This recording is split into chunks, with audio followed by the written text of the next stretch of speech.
course, that you're dealing with some arthritis in your shoulders. Obviously, it didn't affect you playing at Alabama, but is that a concern for you 3-5 years down the road? Not at all. Not at all. My shoulder feels good. Every doctor said if there is a problem, it's after football, way after football. I have no concerns with it at all. Have you talked to Ruben at all about what happened last night? I just found out today, so I don't even. Yeah, I'm just finding out today about what happened, so I don't know. No, I haven't. Was it surprising at all to hear what happened? Yeah, very surprising, disappointing, but yeah, it happens. Jonathan, what? Are you a big Redskins fan? I did root for the Redskins growing up. That was my team I liked. Have you met with them at all? Yes, I've met with almost every team since I've been out here. Jonathan, what are you telling teams you're going to bring into their organization if they draft you? What I'm telling teams is a winning atmosphere, a winning attitude, a leader, a guy who's going to bust his butt every play, and a guy who's looking to come in and make an immediate impact in a positive way. Is there a common theme in questions that team personnel are asking you specifically? I wouldn't say there's a common thing. Each team is trying to figure out their own, I guess, type of questions to ask me specifically. So there hasn't been a common thing that most teams are kind of sticking to. Before you made that Superman sack, it looked like it was a film study play, like you noticed it was going to be a pass.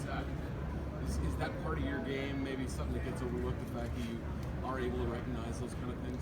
It was definitely something that we've seen in the film room that whenever the tackles were set a certain way, it was 90-80% pass. So something that I picked up and I recognized, but a lot of players do it. Almost every good player does it. So that's no secret right there. And you were indicating to your teammates it was going to be a pass. You guys have a little... Yes, Okay. yes.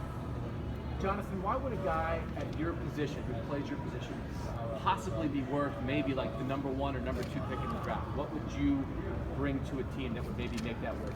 Versatility. I can play effectively at a 6-tech, 9-tech, 2 wide, 3. I've been working on my drops. I can drop in the flat if needed.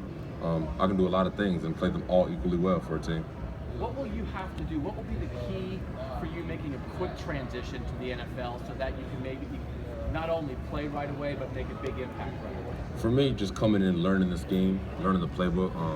More than likely, I might not go to a team with a different scheme that I've learned in the last 4 years. So just adjusting to that. But for the most part, just being in stride with the rest of the guys at the new organization and just learning the playbook and getting acclimated to it. What advantage do you think having, 4 years under your belt gives you?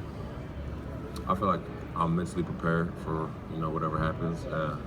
At Alabama, it's definitely not the easiest thing to do for 4 years. So I feel like Coach Saban has prepared me well for this opportunity, and I'm planning to take advantage of it. And I'm sorry, I missed the first answer about the shoulders. What exactly did the doctors tell you about the arthritis at all? They just said I have some arthritis in my left shoulder. It's not really a problem now, but it might be a problem 15, 20 years down the road. So I'm not worried about that right now. I'm just worried about playing good for whichever team I go to. Is there anything you should or shouldn't do because of this? Are they telling you, try to avoid certain lifts or anything like that? No, I have no restrictions on anything I do. So like I said, I feel good. It's probably the best I've felt in the last 4 years. So I feel good, refreshed, recharged, and ready to go. Jonathan, over your 4 years at Alabama, how did you improve your consistency? Just repetition. That's something that you got to do just by doing it. Like Coach Saban would always say, you have to do it until you get it right, but until you can't get it wrong. So that's just something that I live by. Just practice makes perfect. Just doing it a whole bunch of times to become second nature to you. Cam Robinson was talking. I'll probably say my technique. I like to think I'm a technician, but I can do a lot of things. If you want me to rush from a 3 technique, I can do it effectively. If you want me to bend the corner on the outside, I can do it. I can play the run. I can play double teams.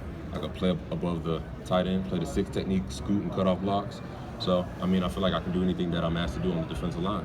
Jonathan, obviously, if you go early in the draft, you're going to a team that's not had a good run of late. So what is it about you and your approach to the game that you feel you can bring that winning culture to a team that doesn't have that? I always believe that for a team to be good, they have to have a winning atmosphere and a winning attitude in the locker room.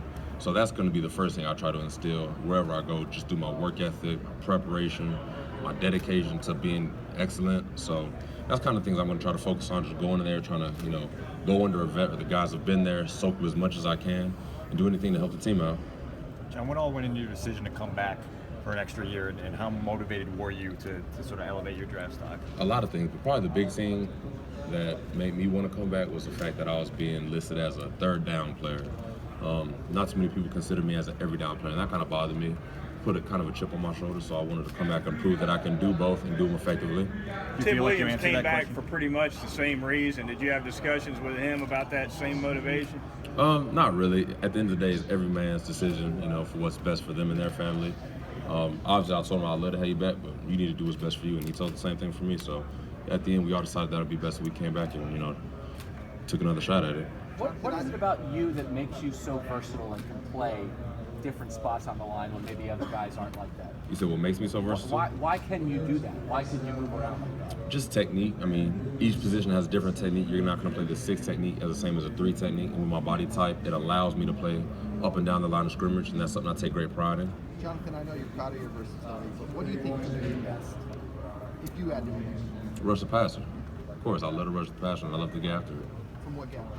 Either or, I'm a football player. If it's a 4-3, 3-4, 3-tech, 6-tech, I'm gonna go get them. It's about Tim Williams. There were questions about character and stuff about it. Why should teams look at him as a top first-round pick? I feel like a lot of mistakes